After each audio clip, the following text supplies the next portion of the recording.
Hello student, अब हम लोग पढ़ेंगे साइटोप्लाज्म के बारे में। साइटोप्लाज्म क्या होता है? फ्लूइड कंटेंट होता है जो प्लाज्मा मेम्ब्रेन के अंदर पाया जाता है और उस साइटोप्लाज्म में मल्टीपल सेल ऑर्गेनेल्स होते हैं।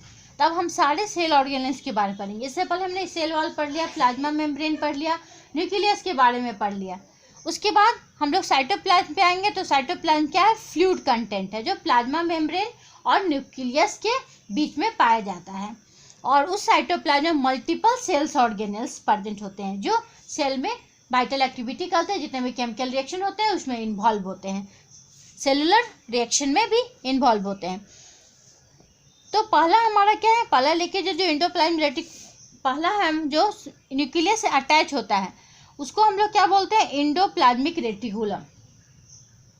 एंडोप्लाज्मिक रेटिकुलम जो न्यूक्लियस से अटैच रहता है। मान लीजिए ये न्यूक्लियस है हमारा। न्यूक्लियस पता है कि टू लेयर होता है और इसी के साथ आपका एंडोप्लाज्मिक रेटिकुलम अटैच होता है।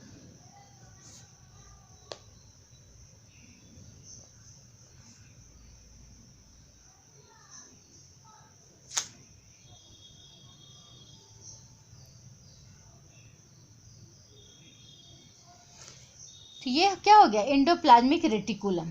एंडोप्लाज्मिक रेटिकुलम क्या होता है? नेटवर्क लाइक मेम्ब्रेन होता है, बाउंड ट्यूब होता है और न्यूक्लियस के साथ अटैच रहता है।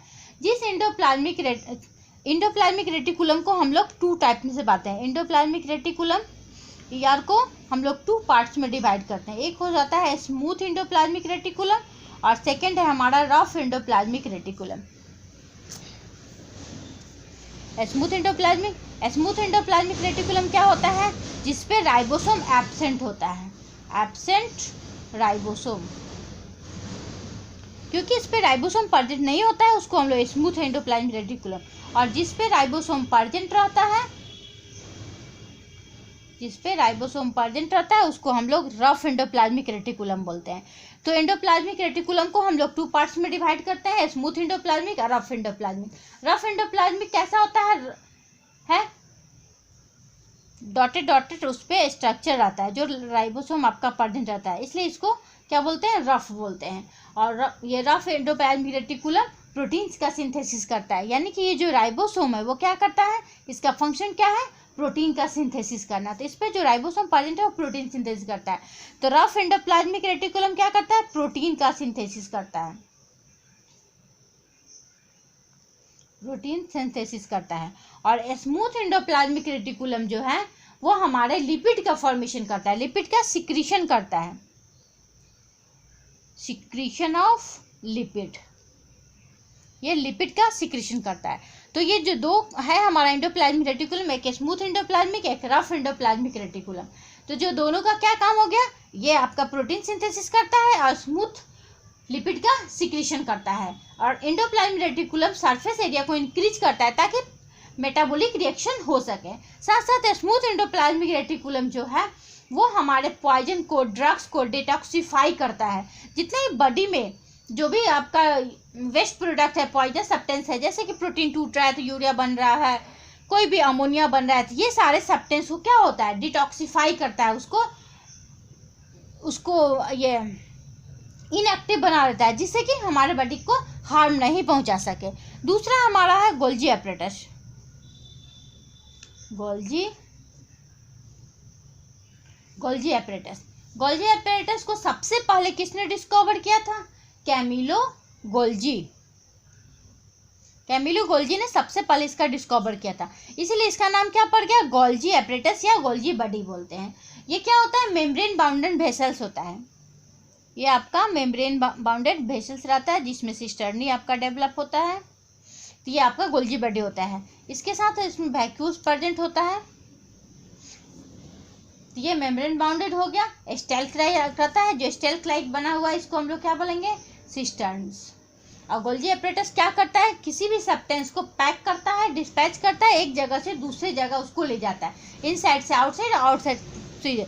यानी कि यहाँ सेल मेम्ब्रेन में न्यूक्लियस के बाद साइटोप्लाज्म में जितना भी केमिकल रिएक्शन होता है, अगर कोई सब्सटेंस टूट रहा है तो उसको वैक्यूल्स के अंदर बंद करके वो ट्रैवल करवाते हुए प्लाज्मा मेम्ब्रेन तक पहुँचता है। और फिर प्लाज्मा मेम्ब्रेन तक पहुंच जाने के बाद ये क्या करता है, उसको बाहर डिस्चार्ज कर देता है। साथ साथ इसका क्या काम है, ये सेल वॉल का भी फॉर्मेशन करता है। ये गोल्जी एपरेटस आपके लाइसोसोम का भी फॉर्मेशन करता है। तो गोल्जी एपरेटस और लाइसोसोम्स, गोल्जी एपरेटस लाइसोसोम और सेल वॉल दोनों का फॉर्मेशन करता है। ये फूड को स्टोर करता है और वैक्यूल्स के थ्रू एक जगह से दूसरी जगह इसको ट्रांसपोर्ट करता है। थर्ड हमारा क्या हो जाएगा, लाइसोसोम्स। थर्ड हो गया हमारा लाइसोसोम। लाइसोसोम क्या करता है, वेस्ट डिस्पोजल सिस्टम इसको बोलते हैं। लाइसोसोम को हम लोग वेस्ट डिस्पोजल सिस्टम बोलते हैं। क्यों बोलते हैं, क्योंकि ये बॉडी को क्लीन करता है, हेल्प करता है।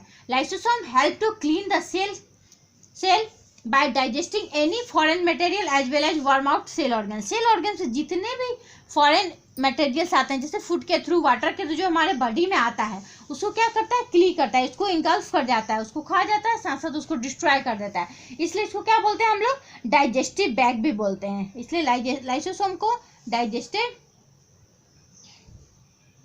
डाइजेस्टिव बैग भी बोलते हैं, साथ साथ इसको सुसाइडियल बैग भी बोलते हैं।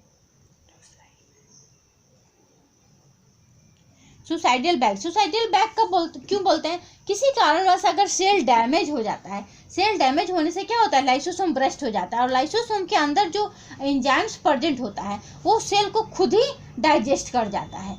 यानी कि जैसे ही सेल ब्रस्ट करेगा, लाइसोसोम भी ब्रस्ट करेगा, तो वो पूरे सेल को इनगल्फ कर जाएगा। यानी उसके एंजाइम जो है सारे सेल्स को डिस्ट्रॉय कर देता है। इसलिए इसको क्या बोलते हैं, सुसाइडियल बैग। और ये जितने भी सेल्स के अंदर फॉरेन मटेरियल है, डाइजेस्टिव सब्सटेंस है जो अनवांटेड है, उसको क्या करता है, डाइजेस्ट कर देता है उसको, इसलिए ब्लड को क्लीन करता है, इसलिए इसको डाइजेस्टिव बैग भी बोलते हैं।